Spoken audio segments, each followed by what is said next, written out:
क्यों रुद्राक्ष को हम पहनते हैं? क्या देता है रुद्राक्ष हमको? 3 चीजें रुद्राक्ष प्रदान करता है। जब हम लाल धागे में रुद्राक्ष को पहनते हैं, कई लोग कहते हैं गुरुजी रुद्राक्ष पहनो तो गुरु मंत्र लेना पड़ता है, गुरु दीक्षा लेना पड़ती है।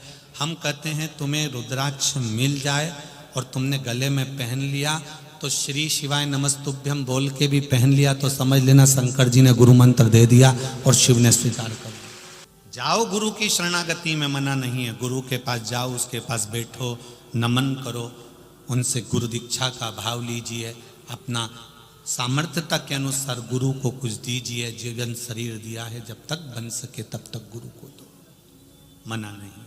रुद्राक्ष 3 चीजें प्रदान कर रहा है। एक, उत्तम स्वास्थ्य। गले में रुद्राक्ष पड़ा हुआ है, हार्ट कभी कमजोर नहीं होगा, हार्ट चलता रहेगा।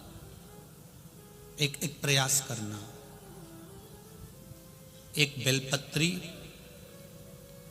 शिव पर चढ़ी हुई और उसका फल कितना होता है, उसका बल, उसकी भक्ति, उसका विश्वास।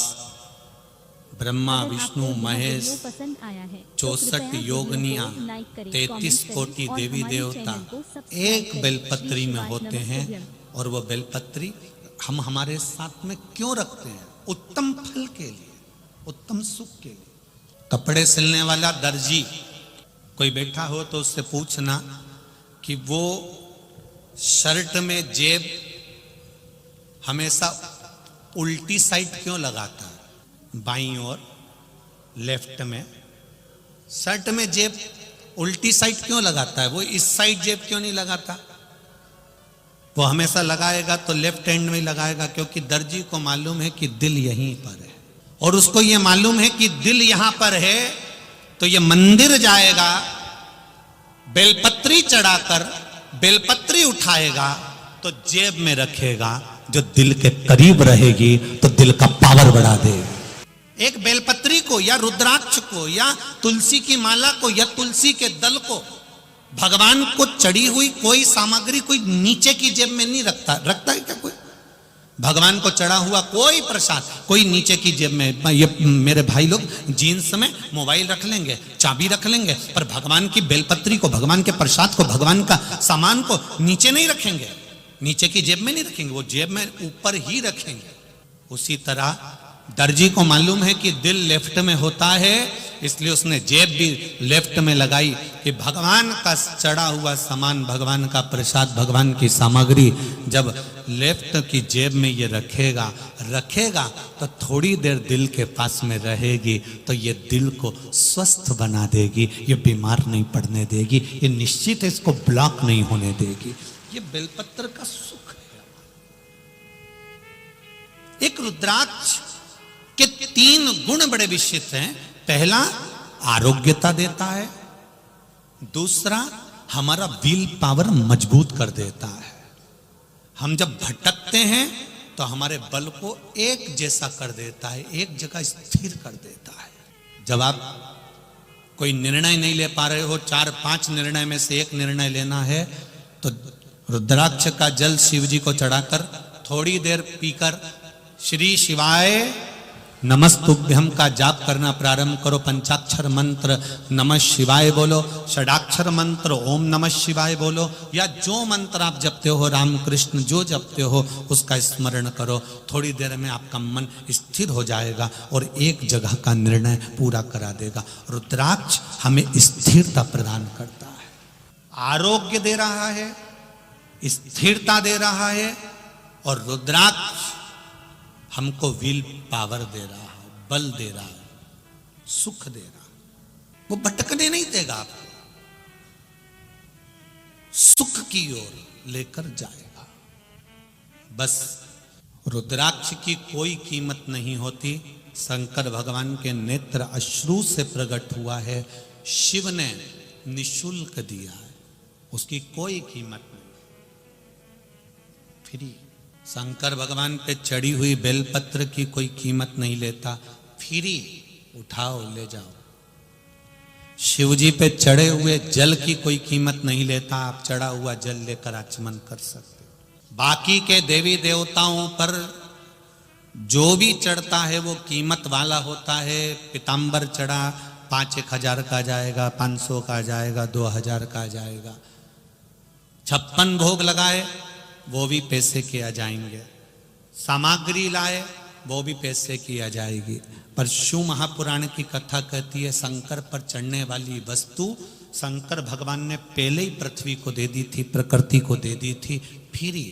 जल फ्री में मेरे भगवान ने दिया, बेलपत्री का पेड़ मेरे भगवान ने फ्री दिया, भगवान को दुर्वा चढ़ाते हो वो भी भगवान ने फ्री दी, पुष्प चढ़ाते हो वो भी भगवान ने फ्री दिया। भगवान के पास में कीमतवान कोई चीज नहीं है। शंकर जी कहते हैं तुम मुझे करोड़ों से तोलोगे तो भी मैं प्रसन्न नहीं होऊंगा, तुम केवल एक बेलपत्री से मुझे तोल देना, मैं प्रसन्न हो। संपदा से परमात्मा कभी प्रसन्न नहीं हुआ, संपदा से भगवान कभी प्रसन्न नहीं होता। ये कथा दादा बाबू भूसे और उनका पूरा जो समिति बनी है शिव महापुराण समिति वो करा रही है। इसके बाद में जो छत्तीसगढ़ में कथा है 2 तारीख से नए वर्ष में 2023 में जनवरी में 2 जनवरी से चालू होगी। कोकड़ी बालोदा बाजार छत्तीसगढ़ कोकड़ी गांव में हो रही है। एक साधारण सा लड़का, ना तो वो नौकरी करता है ना वो सर्विस करता है और ना उसके पास में कुछ है, बस संकल्प कुबेरेश्वर धाम से लेकर गया था कि मुझे शिव पुराण की कथा करवाना है। हमने 25 बार फोन कर कर बुलवा दिया कि व्यवस्थाएं बहुत भारी हैं बेटा, मत कर। नहीं मैं तो कथा कराऊंगा। तो हमने कहा कैसे कराएगा, तू साधारण झोपड़े रहे कैसे करा लेगा। वो कहे नहीं कथा तो कराऊंगा चाहे कैसे भी कराऊं। वो कहीं साधारण सा काम करने वाला बेटा लड़का आज 2 तारीख से कथा करवा रहा है। आप मानेंगे नहीं, जैसे मेरे मालेगांव के लोग एकत्रित हो गए ऐसे उस बेटे के लिए पूरा बालोदा बाजार एकत्रित हो गया। संकल्प आपका है पर पूरा तो मेरा महादेव ही करता है। संकल्प आपका है पूरा वही करता है। ये दादा बाबू भूसे जी को कथा नहीं मिली थी, ईमानदारी की बात बता रहा है। ये कथा दादा भाई भूसे जी को नहीं मिली है, ये कथा उनके पुत्र आविष्कार को भी नहीं मिली है। ये कथा मालेगांव के किसी जितने भी सेवादार लगे इनको भी नहीं मिली है। ये कथा जब हम कहीं कथा कर रहे थे और गर्मी का समय था और सीहोर में पानी की कमी पड़ रही थी, तब उस समय पर अनीता माई दादा बाबू भूसे जी की धर्म पत्नी कहीं टीवी पर कथा सुन ली थी कि सीहोर में थोड़ा पानी की कमी है। ये खुद अपने ड्राइवर को लेकर गौशाला पहुंच गई। एक बोर लगाने वाले को फोन कर दिया, बोर वाला आ गया और गौशाला में बोर लगवाकर बोर चालू करवाकर ये वापिस आ गई। तब तक नहीं मालूम था कि ये कथा करवाएंगे। बस इन्होंने भोलेनाथ जी से जरूर कहा था कि ये कथा हमारा माला गांव में हो जाए। तो ये कहीं पुण्य प्रबल होता है। हमको तो मालूम भी नहीं था कि ये बोर करवा के आ गए, हमको नहीं मालूम था। वो तो इनका फोटो टीवी पर अभियाल देखा सीहोर के समिति ने, तब समिति वालों के यहां से फोन आया ये तो वो ही है जो बोर लगा के गई थी। तब ज्ञात शिव तत्व इसी को कहते। राज सत्ता पद प्रतिष्ठा बहुत बार मिल सकती है पर मेरे शंकर की भक्ति बहुत बार नहीं मिलती। मिल गई। अगर आपको यह वीडियो पसंद आया है तो कृपया वीडियो को लाइक करें, कमेंट करें और हमारी चैनल को सब्सक्राइब करें। श्री शिवाय नमस्तुभ्यम।